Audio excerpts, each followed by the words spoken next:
Ravel. Ambitious, but brilliant! I don't believe it! I swear I do not believe it! And they are back on terms!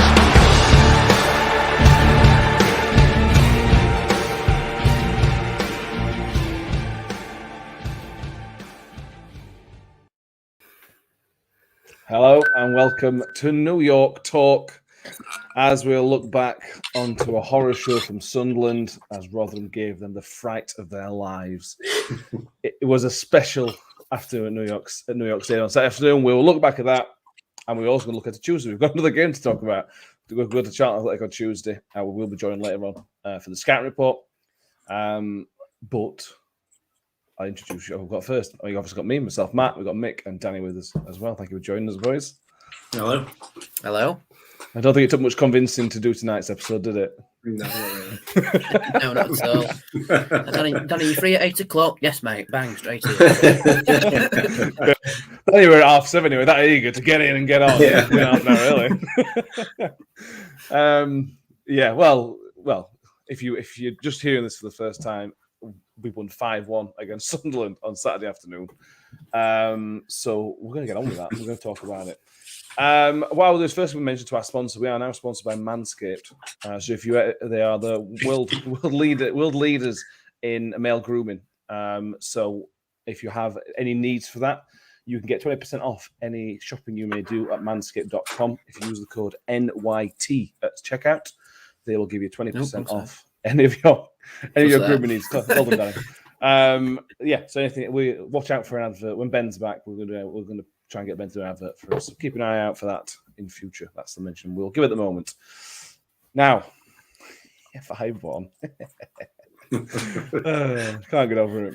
I don't really know where to start, mate. Let's start with the first goal. Let's run through the goals, and then we'll see where it takes us. The first goal was Michael Smith's first goal of the afternoon, his first Alan Shearer celebration. But he didn't really have, after what Ben Wiles and Freddie did for him, he didn't have much to do, to be fair, because the build-up play was superb. Yeah, it was. The run from Ben Wiles, I said this at the time, and I know I keep banging on about Ben Wiles. Every time we score a goal, I have to find a reason why Ben Wiles should be credited for his involvement in it, but he's involved in it, and he just makes that run in behind there. And I'm not sure who put the ball through to him. I think it might have been Rathbone. I'm not sure. It was an outstanding run. And then Freddie did exactly what Freddie doesn't usually do, and we'll come on to. I'm sure we'll come on to Freddie at some stage. But his first touch was fantastic, and his first thought was to put that ball back in mix, put that ball in the middle, and the cross was just absolutely begging for it, wasn't it, for Smithy? And what a move!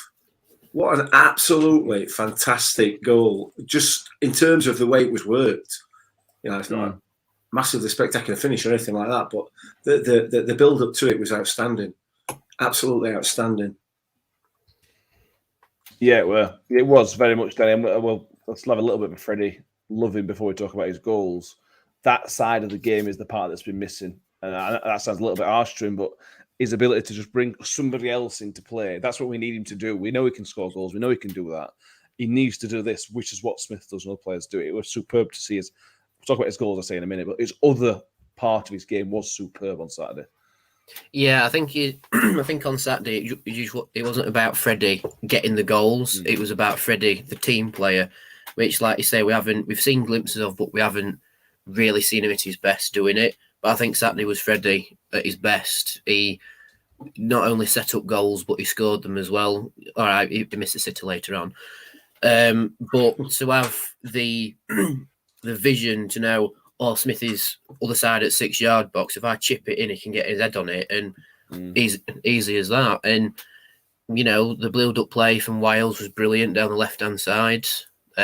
He set up Freddie, and you could see, though, that moment where Freddie went, shall I have a shot? No, Smith stood there. So he sort of took it inside, chipped it in, and Smith got his head on it, and it was 1-0. But from more or less kick-off, you could tell a goal would come in from our end because our pressing was relentless throughout the whole game and in the first half as well.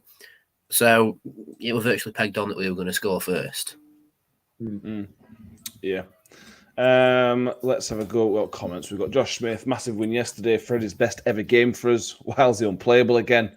Where I got to a point where they just fouled him. Dare I say we look like a title winning side? Maybe. Yeah, it's very easy to get carried away, Mick. But let's now move on to the only negative of the afternoon, the goal we conceded. And I'm interested what Danny's going to say about this, but I was really frustrated. If they brought the game back to 1-1, and Reg, Warney said this in his interview, he didn't single out Reg, but Reg was poor for the goal. His all-round game was superb, don't get me wrong. For the other 89 minutes of the game, I thought Reg was faultless. But for that moment, it gave Stewart about 20 yards, and once he got him into the box, he then couldn't touch him, and then he were obviously going to score. That's something that Reg we haven't seen it often, so we're not going to batter him for it. No. But that was his fault for me. We've talked about that position and how vital it is for experience to have experience in that position. And Reg is a young kid, he's a young lad, and we talked about the goal. I get that Dan Barley's got the blame for giving away again. I can't remember who it was against there. Pompey. For me, Reg should have cleared that one away. And again on Saturday, we said, well, we're watching him, don't let him come inside, don't let him come inside. And he let him come inside and, he put it away. He took the goal well. So it's just a bit of naivety on Reg's part. I mean, the rest of his game, you cannot fault at all. It's just every now and again, he has a little bit of a brain fart, doesn't he? And, it just doesn't do what he's supposed to do. But that comes with experience. And what a player he's going to be. Yeah, your thoughts on it, Danny? Obviously, what other end at pitch, but your thoughts having watched it back as well. I agree with Mick. I think other than that moment, Reg was more or less faultless. I mean, he got an assist in the second half from an absolute peach of a ball. But I think it's one of them things where you notice defenders' mistakes more because the defenders and they are your last line of defence. No, that's probably why they're called defenders. But with Reg, I've watched the highlights back, and you can see how high we are pressing, which I've noticed we've started doing now. We are a very high pressing side, and Stewart has just found a bit of space on that right-hand side, and Reg has left him just a little bit too much room, so he's able to get the ball under control and carry it forwards. But there is just that little moment in the box where Reg is like 2 or 3 inches from clearing the ball. He swings his leg at it, and he just misses it, and then Stewart scores. So it's like, it's one of them where it's in another universe if Reg makes contact with the ball, we've won 5-0. But to me, for us to concede, more or less like egged us on more, almost. Like it was a little bit of what happened with Portsmouth, where we've conceded and got pegged back, and we've just sort of gritted the teeth and gone, right. And then just unleashed this demon that possesses us now of being able to score goals against top sides. But yeah, like Mick said, other than that, Reg were perfect that game. Another star performance. It's just unfortunate that his one mistake cost us a goal. Yeah, and at time, Mick, although we were the better team, for me the better team for 1-90. Sunderland did pose a threat. They weren't completely blunt whenever they went forward in the first half. Anyway, I thought, they've got something about them. I can see why they're up where they are. But their chance was so few and far between. It's just a massive pat on the back to say how defensively sound we were, that the hit post, that were it after the goal. Yeah, absolutely. They do look dangerous, and you can tell why they're where they are. But there's nobody getting through that back five of ours. It's just not happening. You might get lucky, like Sunderland did yesterday, once a game, maybe even twice a game. But then you've still got to beat goalkeeper. They had not a great deal going forward, and you look through social media and you look at all these Sunderland fans banging on about how dire and how garbage they were. Well, I'm sorry, but every team that comes to New York Stadium is not garbage, and Sunderland are not a garbage side. We do not allow them to play, and that's the issue. That's the thing. It's all right, I'm sure as an opposition fan, you probably think that your team's not playing very well. It's because of us. It's because of the way we play. Danny used the word earlier on, and we said it yesterday at the game, on Saturday at the game. We were relentless absolutely relentless. You know, third minute of injury time after 5-1 up, and we're still going for throw. It's just fantastic. It's absolutely fantastic. It's amazing what nice human beings can do, isn't it?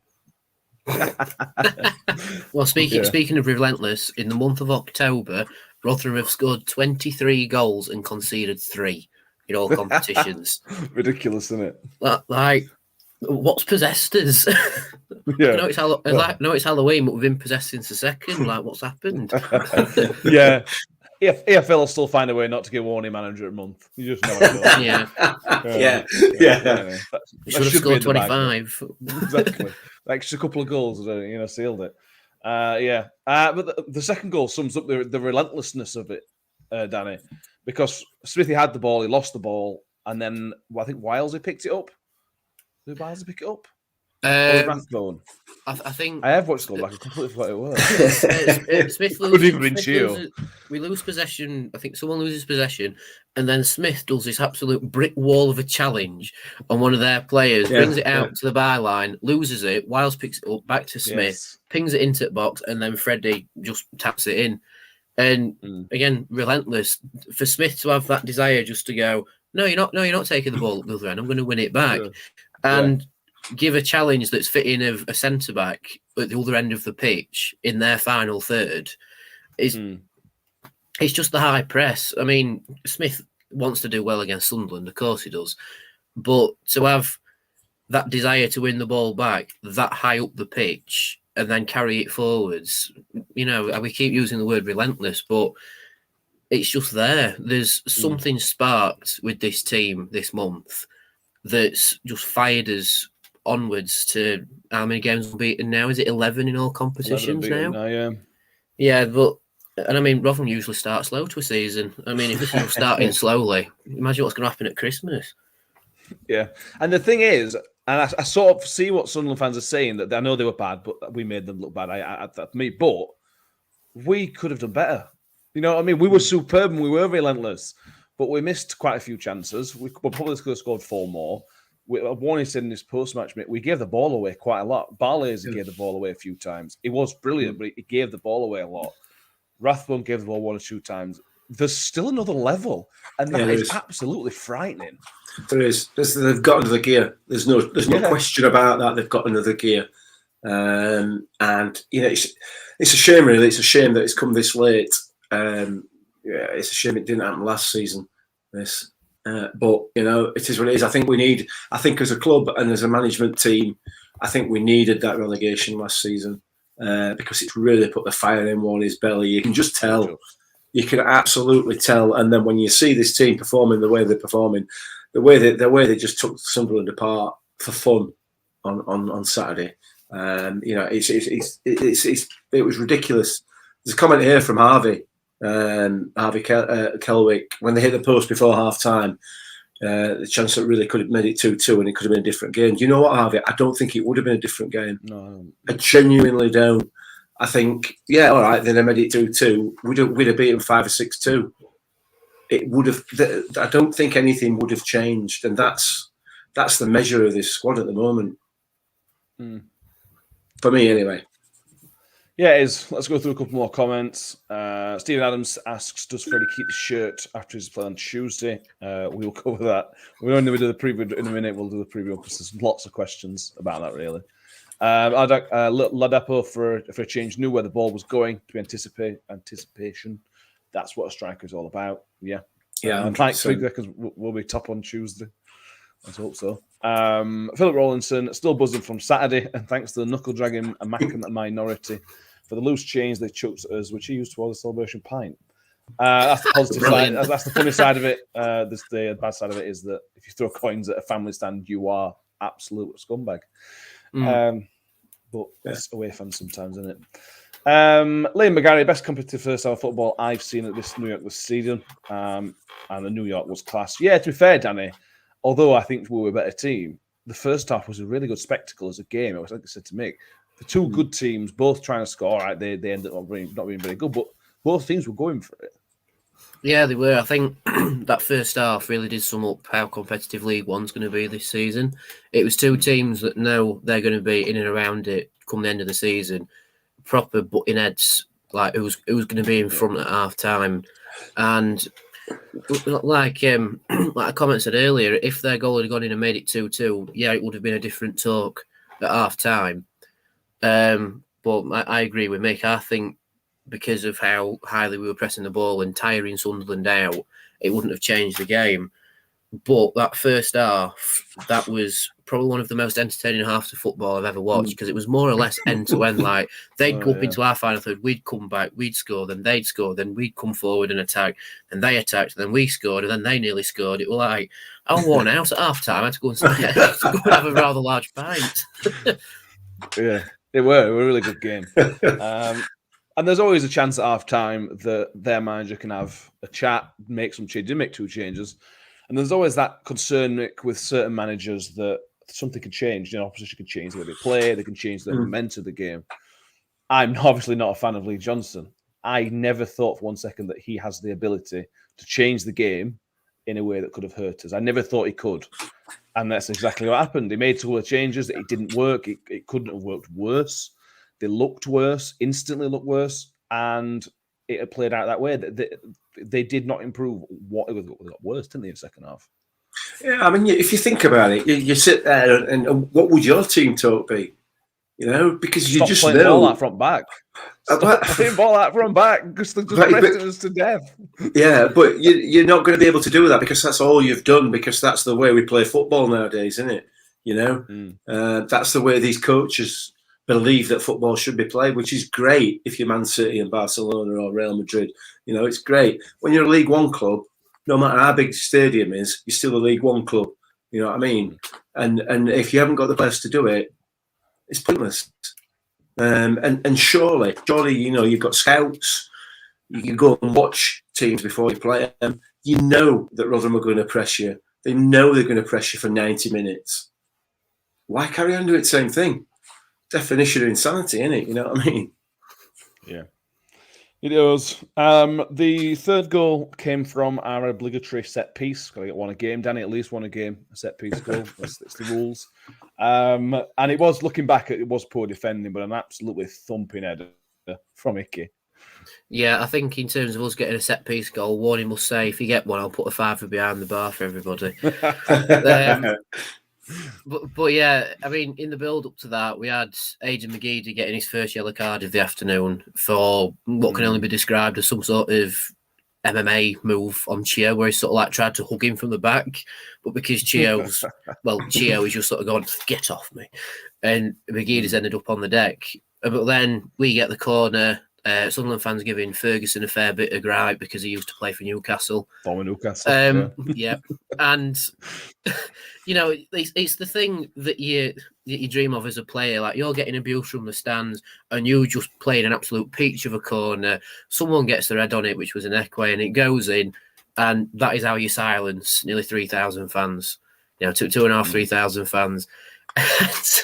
And Ekwe scored and he's happy and he's running towards what I can imagine is some of his mates or his family in the stand and such. But to see Barlaser just peel away and just go towards the end with his arms out, it's like, wow.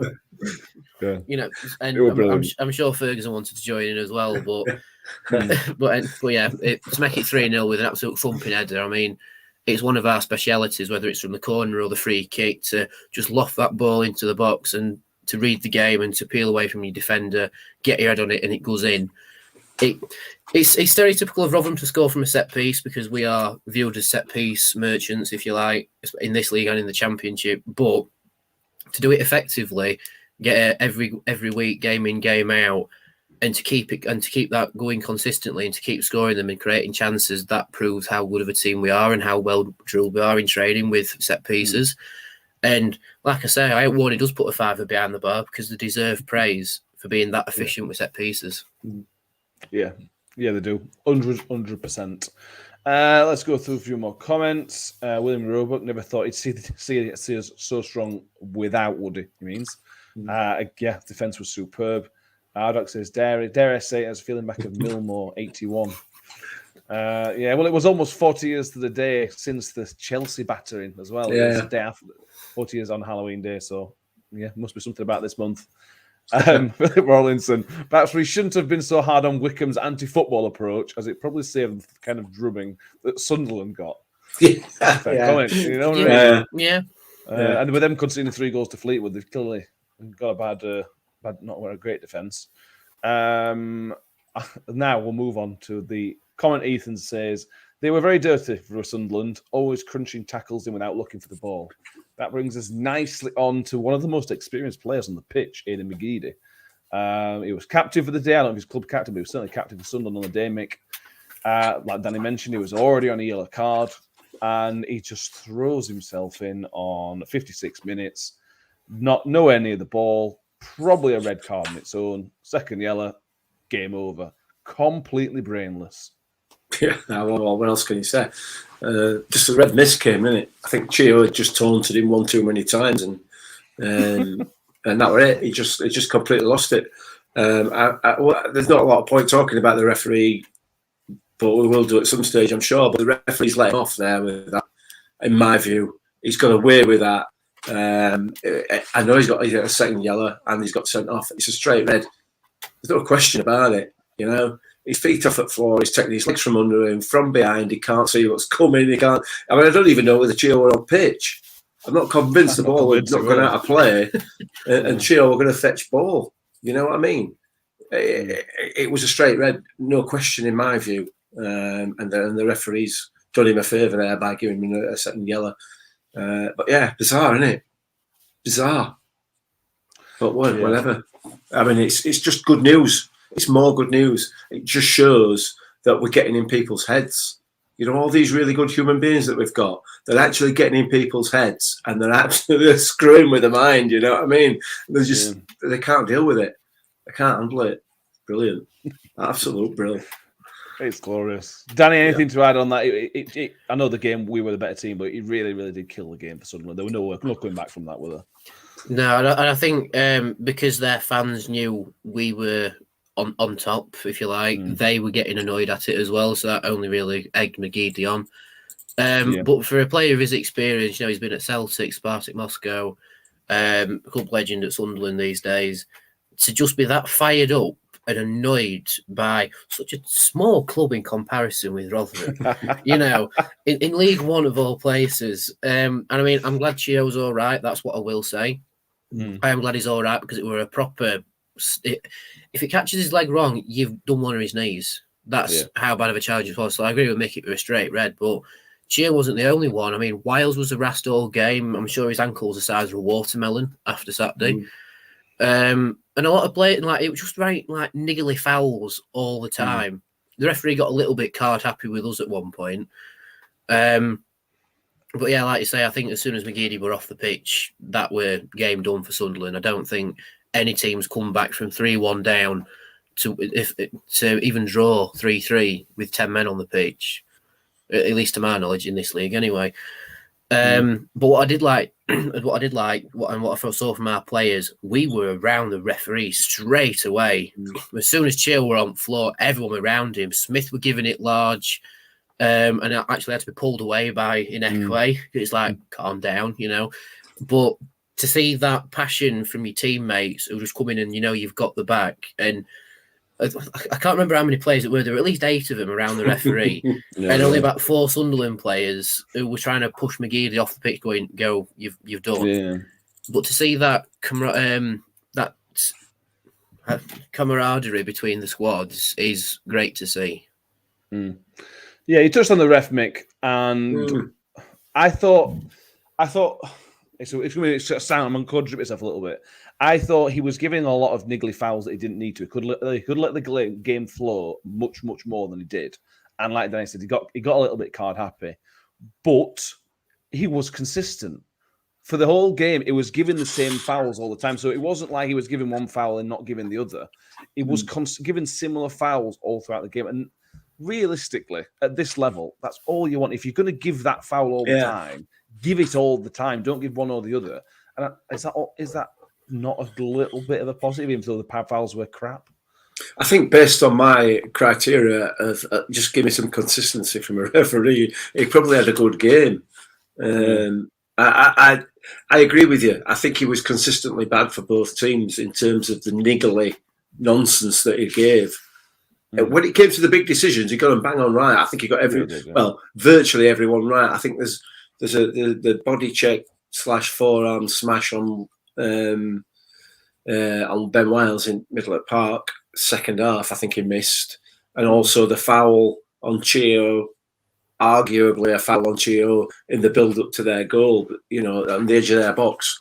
But yeah, overall, it was consistent. And you're absolutely right. That's all you can ask for at this level. They're never going to get everything right because they can't get everything right with VAR. With 15 cameras to open, well, they can't, can they? So you know what I mean? Yeah, it were all right. I'm not going to slate him because, he's done what we've asked him, really. He's done what we've asked in terms of consistency. Yeah, basically, yeah. It's been. We're going to struggle to fit all this into our plus the preview of the Charlton game. Like I said, we are going to move on to what we're going to do is we're going to talk about Charlton in a minute. Then we're going to move back to talk about the rest of the Sunderland game because we have Nathan Miller joining us in a couple of minutes from Charlton Live, who's going to talk us about what to expect from Tuesday. Another couple of comments. Philip Rawlinson, what a fantastic job Warren has done and his staff have done putting together a squad of good human beings where whoever is on the bench of same high quality as the players on the pitch. Fantastic strength and depth. Yeah, we could talk about that all day. I love it, Phil. I love it. I love this good human being thing. You and me are properly on the same wavelength with this. And I tell you what, this is going to be a season where I don't stop talking about good human beings. Whatever this continues. Yeah, absolutely. Yeah. We need to get the IUFC to meme it for us. That's what we need. Yeah. Right, like I say, what we're going to do is take a break from the Sunderland game. We will come back. We haven't finished talking about the goals yet. We've got Nathan from Charlton Live joining us. Talk about Charlton. Thank you for joining us, Nathan. No worries. Thanks, lads, for having me. Good result for you boys yesterday. Yeah, just a bit, and you guys as well. To be fair, it's about time, wasn't it? Jesus. Well, yeah, I don't think something like any of us at the moment. So I see you had the you was on with Graham yesterday, so he's had a bad couple of weeks, hasn't he? Poor lad. Exactly. Yeah, it's always fun upsetting the big boys. To be fair, yeah. We're big fans of that. So let's talk about Charlton's season. It's been not a good start.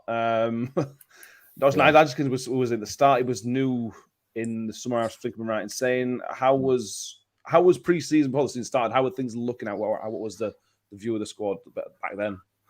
Well, I mean, Nigel came in at the tail end of last year when Lee Bowyer went to Birmingham, and then we literally went on an insane run of form. We didn't think we was going to make the playoffs, and we only missed out on goal difference, I think, to Oxford. So there was optimism for pre-season. Pre-season went okay. A lot of our business was done late, so a lot of the players that we've got now on the squad that he has built, albeit being done late in the window, we've still got quite a good squad, I think.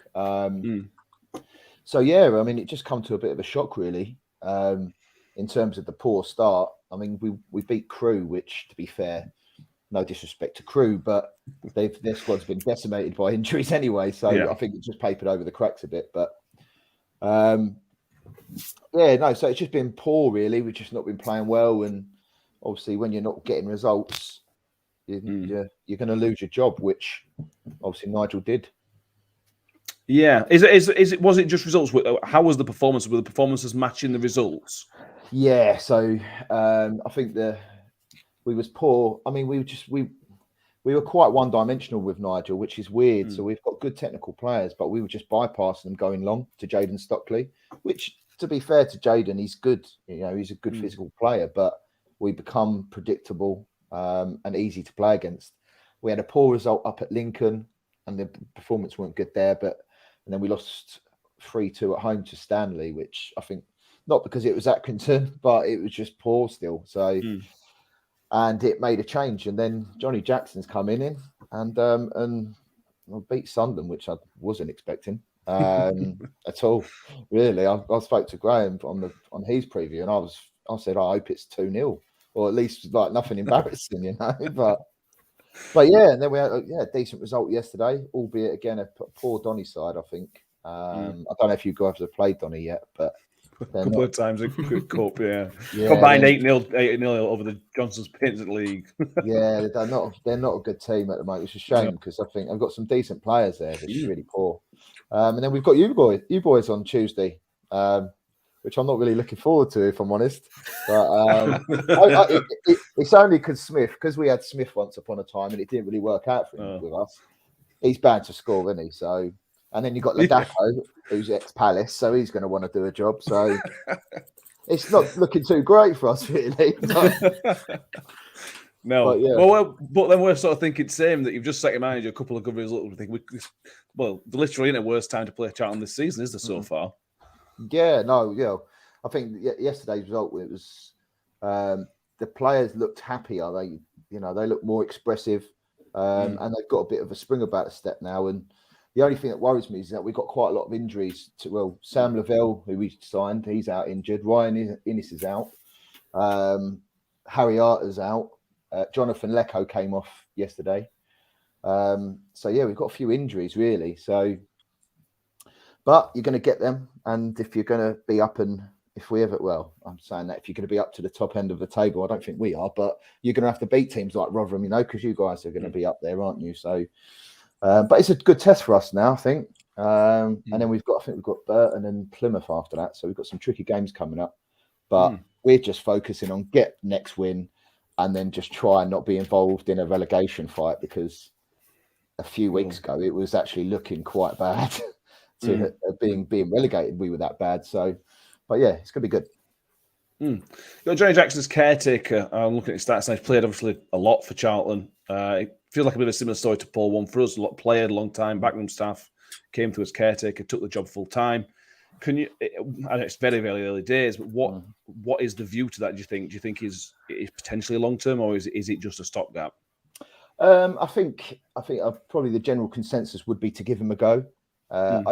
If he didn't get the job, I'm looking around and thinking, well, who are you going to get? There's a load of players in.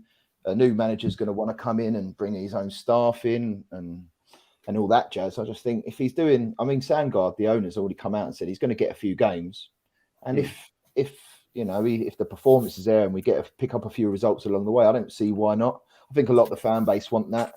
Looking at history-wise, Bowyer got us up, ex-player. Chris Powell got us up, ex-player. It just seems to work with us, really, having ex-players as managers. So, yeah, the general consensus would be for that. But like anything, if we just go lose 5 on the bounce, it's not going to, from now on, it's not going to bode well for him. But I just think when you've got that affinity, like you were saying with Paul Warren, I think when you've got an affinity with a manager, you probably get that little bit more time. And everyone wants him to do well, so fingers crossed. Yeah, absolutely. Talk about some players. It's a fairly new squad. Who should we be looking out for in Charlton? It's been a poor start, but has there been any standout players this season? Well, Elliot Lee's been. I really like Elliot Lee. We got him on loan from Luton. He just manages to link up the midfield and midfield and strikers. Which sometimes, if you look at the top end of the pitch and see Jayden Stockley, it can be very easy to go long. But I know you guys like to press, so I don't know if we're going to just have to go try and beat the press and go a little bit more direct to break the press down. But I don't know. Yes, Elliot Lee's a good player. He's done really well this year. Trying to think who else. Connor Washington's. He's starting to get more game time. Alex Gilby. But in terms of the new signings, I'm just trying to think really. And Craig McGillivray, I think he's been a good signing, the goalie from Portsmouth. So yeah, there's a couple of players, but we're only starting to click now. But I've not seen Harry Arter's only played a couple of games, but I'm looking forward to him getting back fit. But Jonathan Lecco would be the standout player for me in terms of his directness and pace. But it looks, he came off. I don't know what the extent of the injury is yet, but if he's missing on Tuesday, then that's going to be a big blow for us. Yeah, It's going to be interesting. It's one of those. We're in an incredible run of form. Charlton has just started to pick up a bit of form. It's a dangerous time for us to play you and for you to play us. It's interesting. I was Danny's word. Interesting. Let's have a score prediction if we can, then, Nathan. What do you think? And again, difficult to do, but we always ask. We always get it wrong, but we always ask. What do you think it's going to be Tuesday? Yeah, I don't know. I think too. Obviously, you've been scoring loads. I mean, Michael Smith, hasn't he scored more goals now than he has already in any previous season? Yeah, and then incredible. He's going to tuck on Tuesday, and he's bound to tuck on Tuesday. So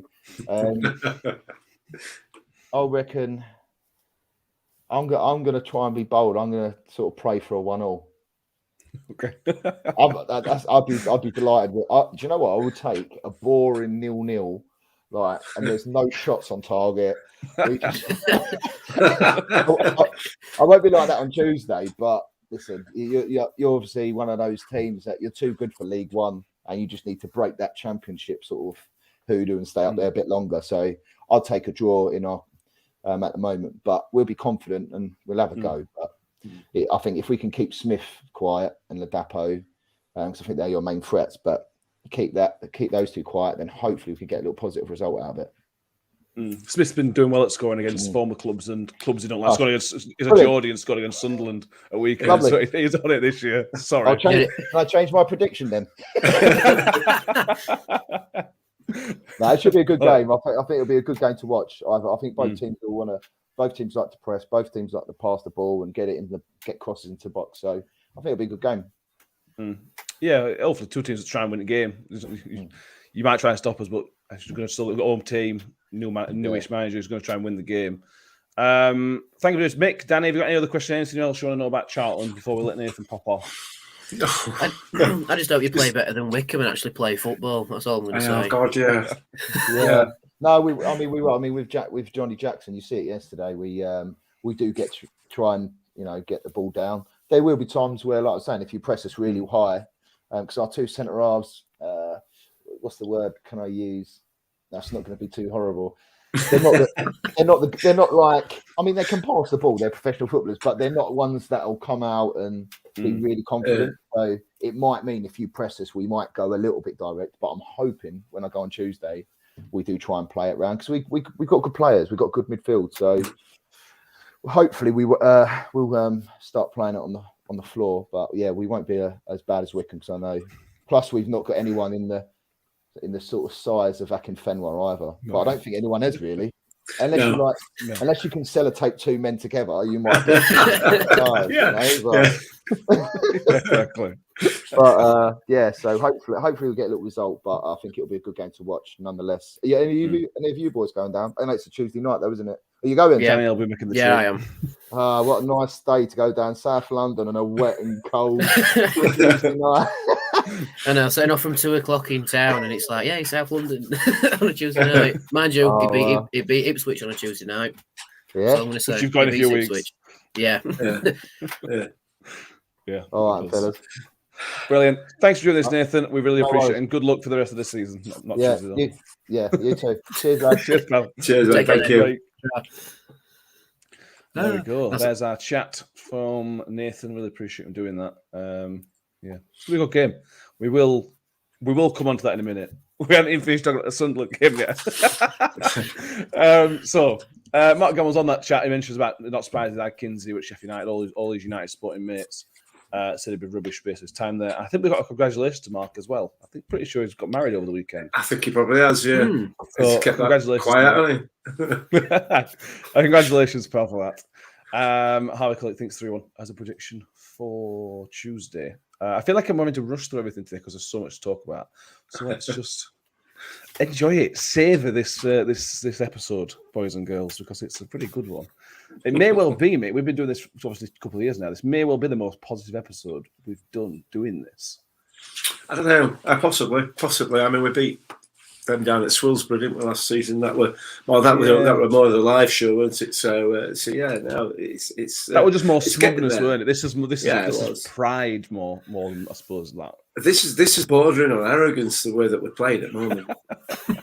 Well, it is. Yeah. I just sit here listening to that lad from Charlton, and you're just thinking, You know what, mate? You've got no chance. Which is ridiculous. I know, I'm sorry. Where's John C? Is he on? Because it looks like my feet are starting to hover slightly above ground a bit. Yeah, it is. So let's talk about some more goals. Michael Smith gets his fourth goal. The fourth goal of the game, his second of the game. As we tweeted out, it takes him on to 49 goals for the club, which is level with Mark Robbins, and it takes him on to 99 league goals of his career. So one more goal away from a century of league goals of his career, which would be a superb achievement whenever that happens. To get to a 50 goals for the club and 100 league goals in his career it's one of the you just dream of it. I can only dream of it as a kid. And he deserves it, Danny. We're struggling to find things to say about this guy that we haven't already said, but it's just exceptional. He's scoring different types of goals. I know there's two headers on Saturday, but the two quite different headers, attacking from different angles and whatnot. Both as impressive as the other. Yeah, they are. And I mean, his first goal was more of a glancing header from Freddie's cross, whereas his second one was the sort of thing that we used to Smith seeing. You know, that bullet header on a crossing from outside the box. But like you say, he's got a lot of goals in his locker this season. He scored an absolute screamer against Morecambe.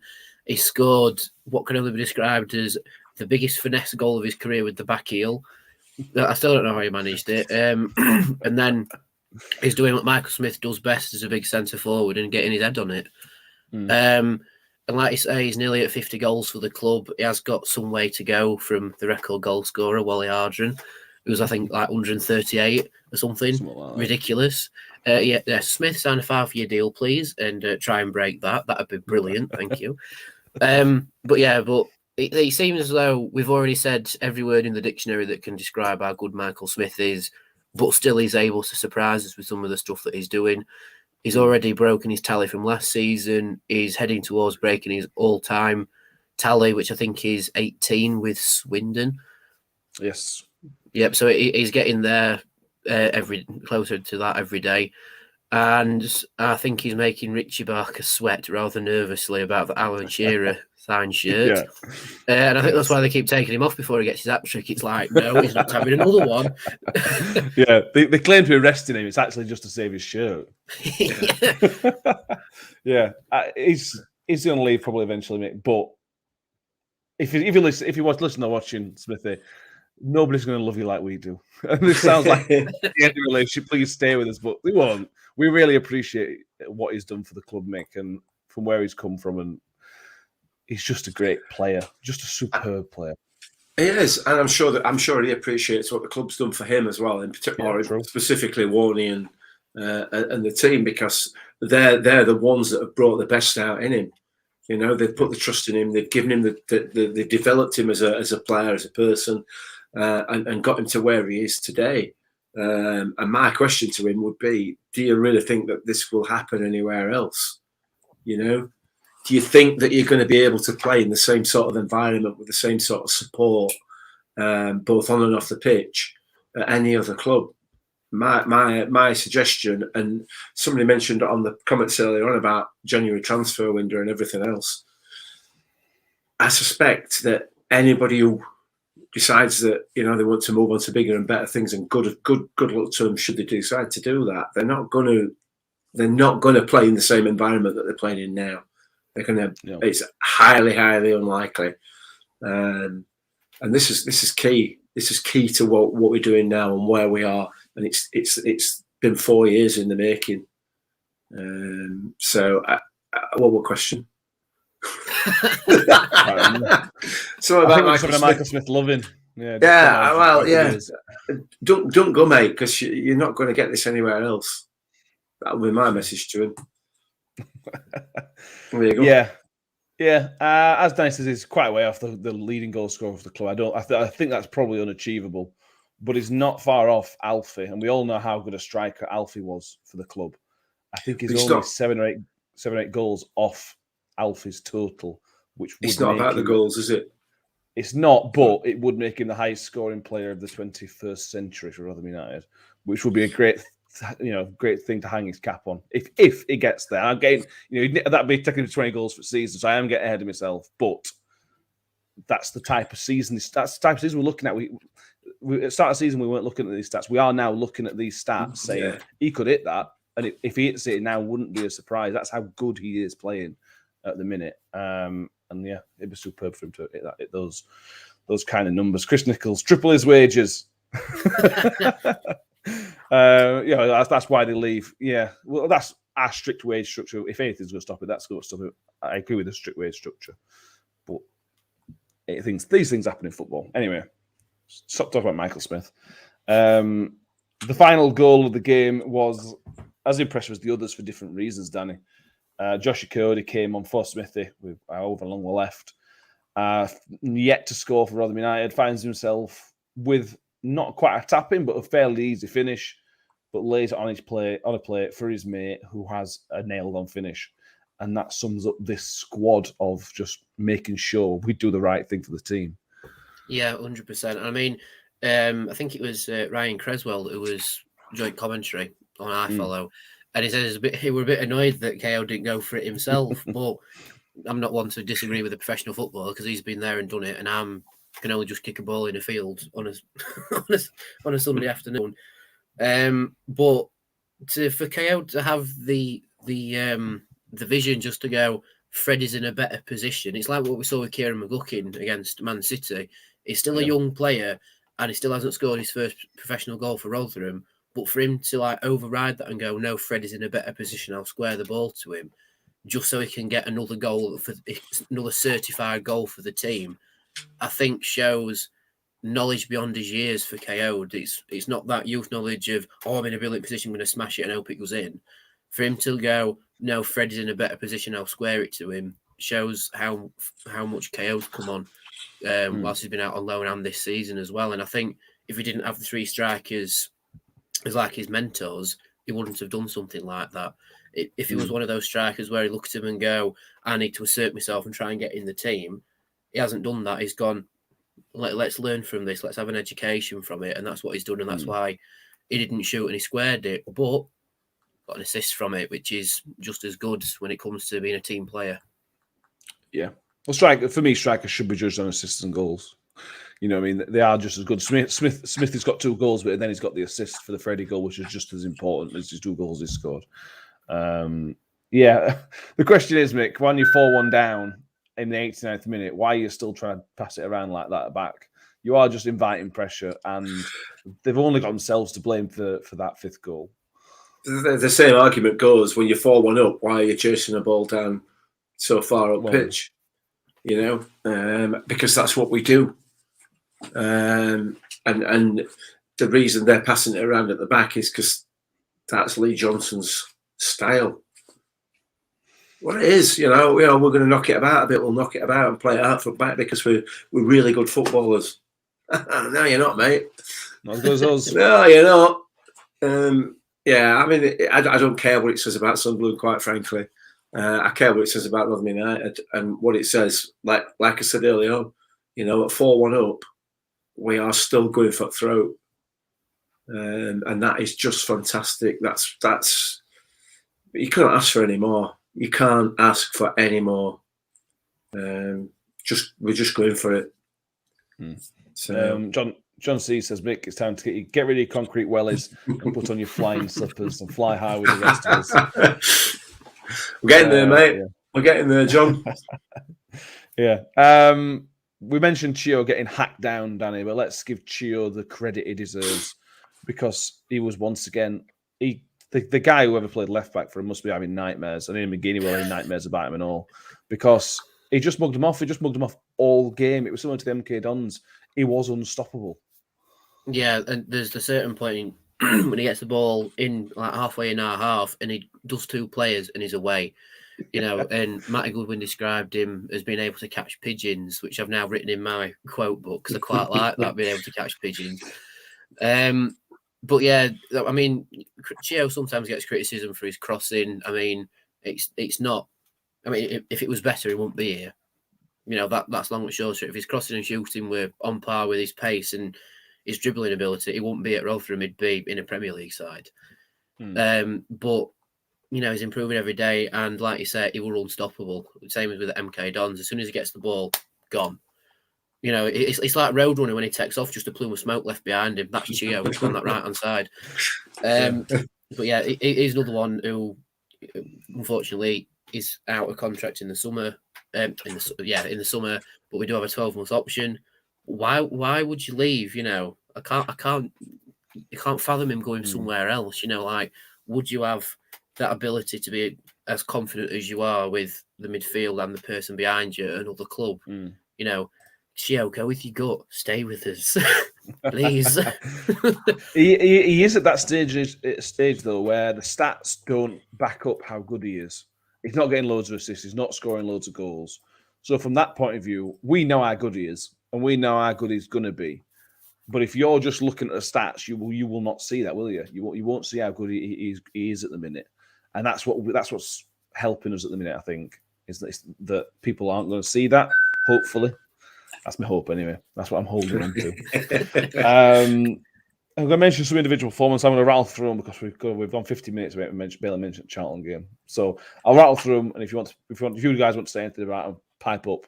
Wes Harding was faultless again. I thought it was superb. Icky scored his goal, but again was faultless. He took on the Woody role. I thought it was brilliant in that central role. Woody's going to struggle to get back in, which you would have thought we said that at the start of the season. Yeah. Ben Wiles is. Ben Wiles. I'll let you come on this one. Ben Wiles is probably the best midfielder in the division. Me? Did you say me? Yes. Yeah. Sorry, I was just thinking about Ben Wiles because it's like you say, absolutely, he is the best midfielder in this division, and all that banter that we had earlier on in the season about Barry Bannon, not fit to lace his boots, mate. Absolutely. Well, he's not, is he? No, I mean, in all seriousness, you look at Ben Wiles and he is the complete midfielder. He is no way is he a League One midfielder. He's not even probably a Championship midfielder. He should be playing in Premier League. He's that good. Yeah, he is that good, and we've said it for a long, long time now. But now he's playing in that position, that forward position in the midfield there, which absolutely suits his game. And some of the work that he does off the ball is just absolutely phenomenal. Best midfielder in this division. I said to Mick yesterday, Danny, that Wiles, he does this thing where he was sort of the run he made for the first goal, but I think he won a corner for it later on in first half.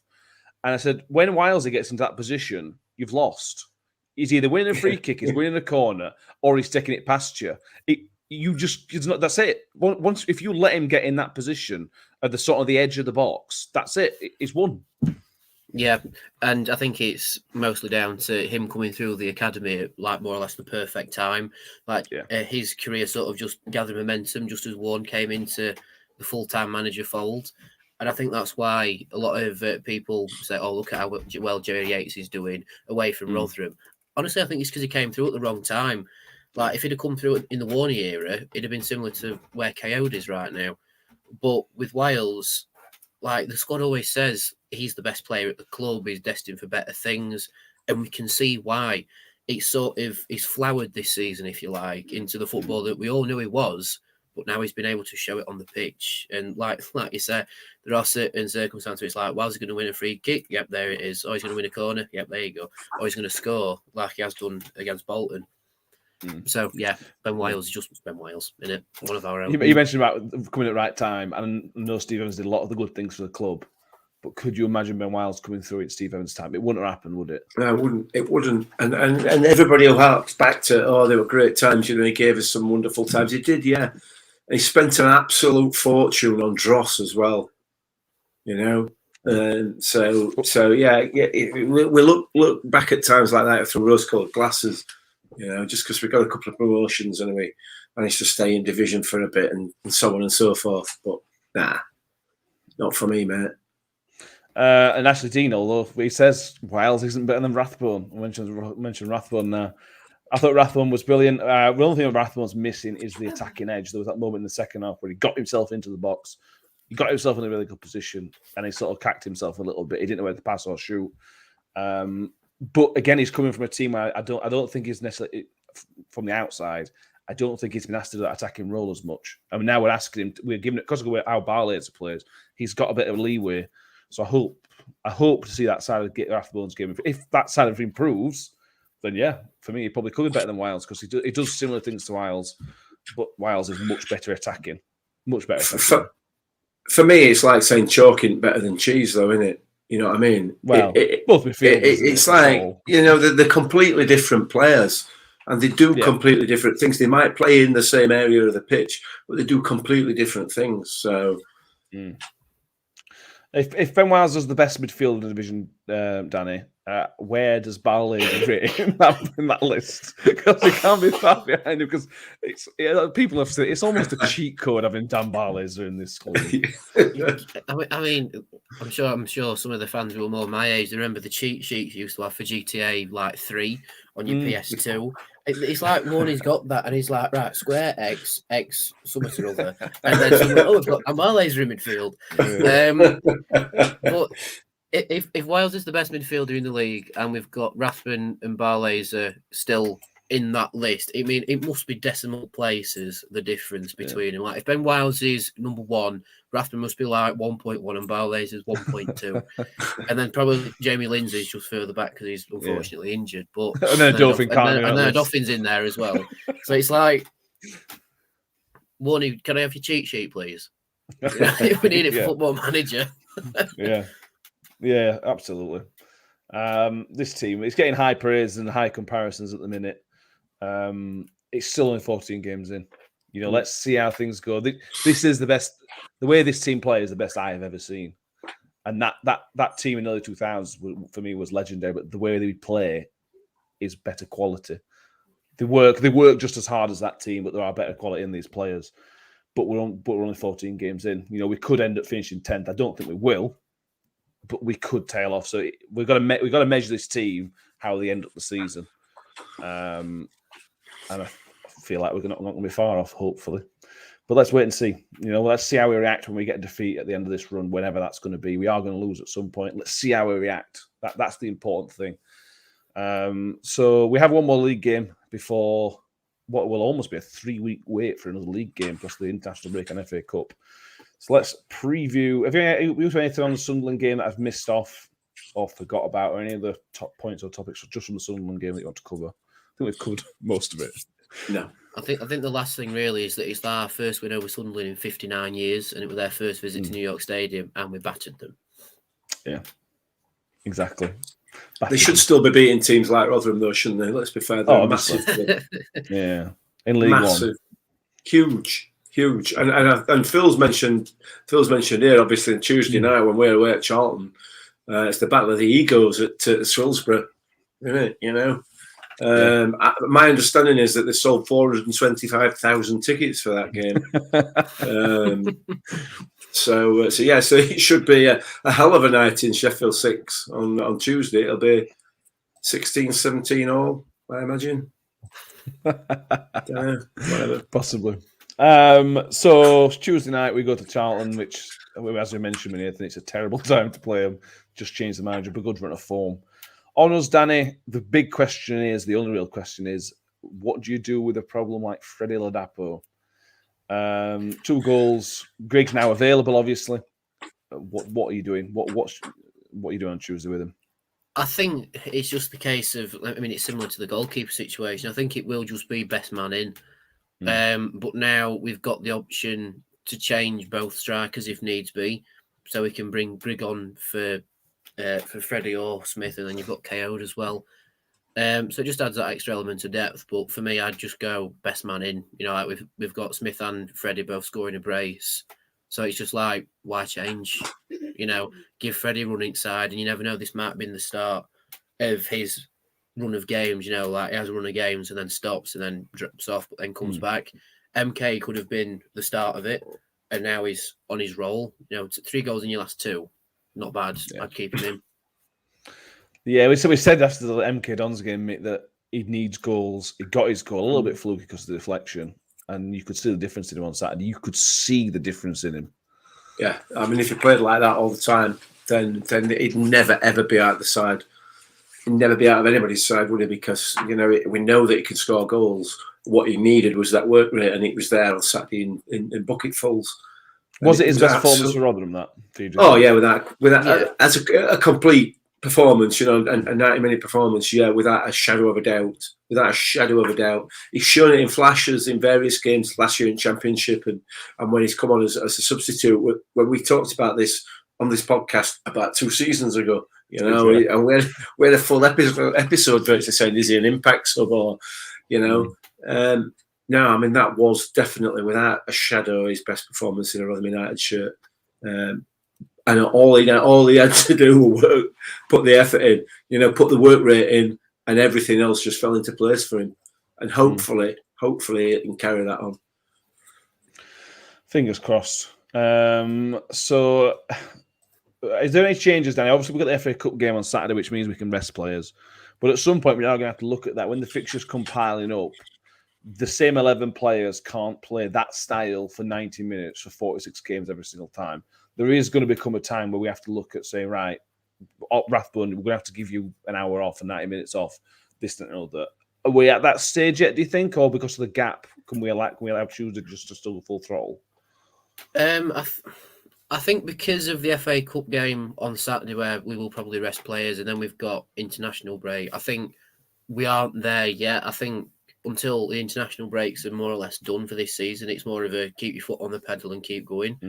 But yeah, like you say, when it comes to like around Christmas time and New Year, then that may be a time to go, oh, Ollie, you've run 100 miles on Tuesday night, we'll bring a Dauphin in, and then give you a little rest so you can then come on later on, or etc. etc.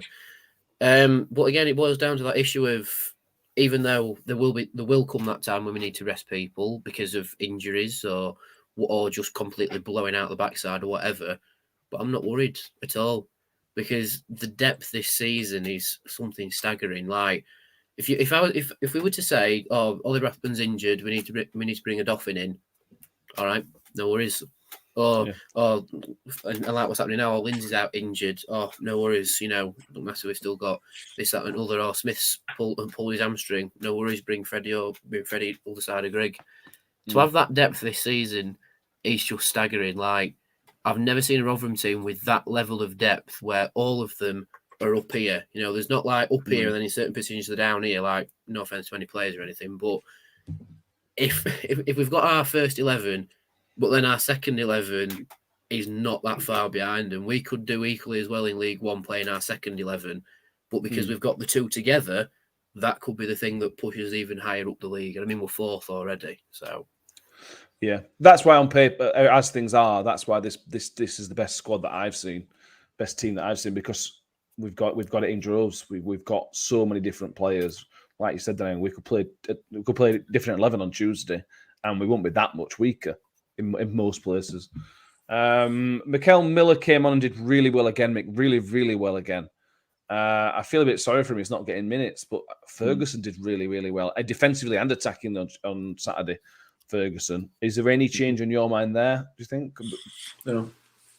Warney's nailed his colours at mast, I think, quite clearly. If you've got the shirt, it's yours to lose.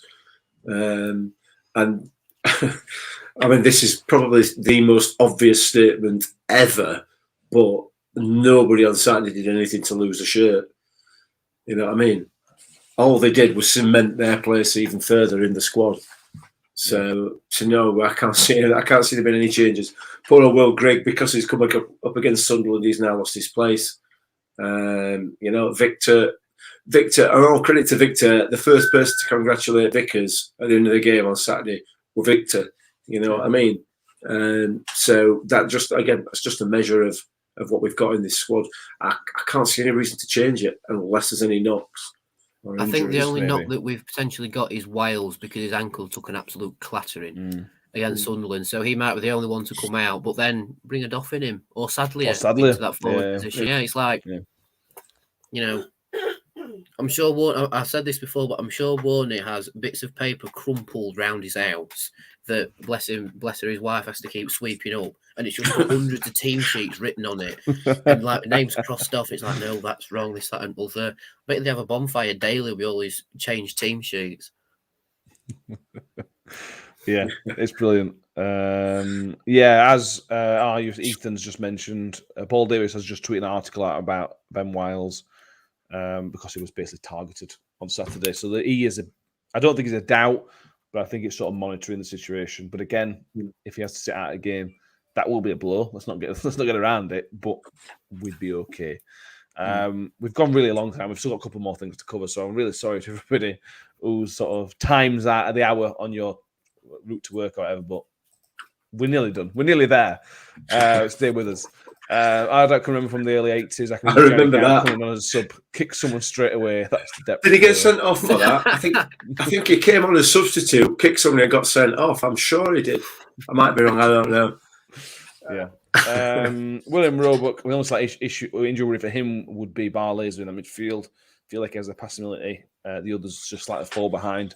Possibly, but we don't know what Odofins is. Whenever I've seen Odofins, his passes looked good, but we haven't seen enough of him yet. So maybe that's, that'll be something that comes in there. You're not going to tell me that Hakeem Odofin can pass a ball like Dan Barlaser, because if he can. Yeah. Well, we don't know, do we? We don't know yet. Hopefully he can. No. Let's have a look. We have last win against Charlton was in 1983. The last win away at Charlton was 1982, which was a 5-1. Might happen again, guys. It might happen. Probably won't. Feet on the floor, lads. Feet on the floor. Yeah, you never know. I do think it's a bad time. We've talked about it with Nathan. I think it's a bad time to play him, but that's football for you, isn't it? The referee on Tuesday is Scott Oldham. He last refereed us in League One last time, which was Peterborough away. The only thing I remember from that game is that he didn't give us a blatant penalty late on. Was the handball at the edge of the box. I don't remember. I remember the game. I don't remember any referee decisions. So let's wait and see that one. I seem to remember him having a nightmare in that game. But there you go. Might have just been that. But I think there's something else. Anyway, that's 2 seasons ago now, and Yeah. John C mentions his prediction. He's going 3-0 Millers. John C is up there. I like it, John. Like positivity. So we all think it's basically unchanged, injury dependent. Let's go for score predictions. Like I said, Nathan from Charlton Live has gone 1-1. He thinks that's positive, which feels, again, I'll never get used to being positive about Rotherham United. I will never get used to that. No. Danny, what do you think? I reckon we're going to win 8-0. No, I don't know. I'm kidding. No, I think, like you've said, I think because Charlton are in that position where they've got a former player in as manager, and he's one of them who's really passionate about the club, so he'll give that into the players. They have just smacked Donny 4-0. They've got a little bit of catching up to do with our 8-0 in aggregate against him. But it's going to be one of them games where it could be a little bit of a slippery slope. Like, we don't want to go into the game overconfident, like, it's just back from Sunderland 5-1. So I think I'm going to say 2-0 to us. I still think we've got the goals there and we've got the defensive ability, but I don't think we'll score as many, so I'm going to go 2-0. Yeah, the good thing is, again, from what Nathan said, Nick, is that they've got some injury issues. They're still finding their feet.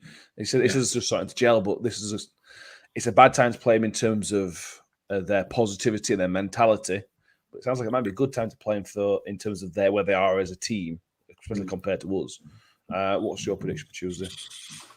I think I'm probably similar to Danny. I think we will win the game. I'm reasonably confident. I've got to be confident after the way that we're playing. You've got to be, and I just can't see us conceding at the minute. I can't see us conceding. So I'm going to go 2-0 as well. We've got full hours because I'm going to go 2-0 as well. The first time we've ever agreed, I think, which I think is incredible. So that's a message for everybody to get on Betfair and lay 2-0 then, isn't it? Because it's definitely not going to be 2-0. No, it's definitely not. No. William Roebuck says 2-1 to Rotherham with Smith and Reg getting the goals. Ethan thinks it's going to be Smith, Ladapo, and with the Barlaser screamer. He nearly scored a couple of screamers on Saturday, to be fair to him. So he's got his eye in. I'd like 2-1 to the Millers. William Roebuck says he remembers the pigeons in front of the away end being the most entertaining thing about the last trip to Charlton. Fair enough. Hopefully, Sheo can catch him. Yeah, exactly. Yeah. So I think we're going to end it there. We'll probably refer back to this game in a couple of weeks' time anyway. But thank you all for watching. If you're watching for the first time, please do subscribe on our YouTube channel if you can. We would very much appreciate it. If you're not following us on Twitter, do that. Follow us on Twitter. Go on Facebook. Like the page on there as well. We would very much appreciate that. And give us a thumbs up on the video. If you watch on Facebook or you're watching on YouTube, give it a thumbs up. If you listen to the audio, thank you very much for putting the effort into downloaders. We do appreciate that. If you can subscribe on iTunes or Spotify, wherever you watch us, listen to us, we would very much appreciate it. I checked the charts, so just before we finish, I checked the charts of the iTunes charts. You know, we're in the top 50 of soccer podcasts in Vietnam. Vietnam, come on. There you go. Vietnam Millers, way. Up them Vietnam Millers. We're consistently a top 200 of the South Korean soccer podcasts as well. Yeah, because of that saying, and Iceland, I think, because I think we're in Iceland as well, aren't we? Yeah, I think the South Korean one is because the IUFC keep putting on the Squid Game. Right. Memes. No, I don't know. Who knows? Before we go, guys, you know how we said about getting a bet on for the 2-0? If you go on Ladbrokes, it's 8-1 for us to win 2-1. Lump on, guys. Lump on. Done. Gamble responsibly as well. Gamble responsibly. Yeah, gamble responsibly. Thank you very much. Sorry for taking up so much time. I hope you've enjoyed it as much as we have. And we will see you. We'll be back on Thursday night where we look back at Tuesday. And it's time for the FA Cup first round. I'm really excited about the FA Cup. Bromley are coming to town. And we will look forward to that as well. Thank you, Danny. Thank you, Mick. We'll see you next time. Ta-ra.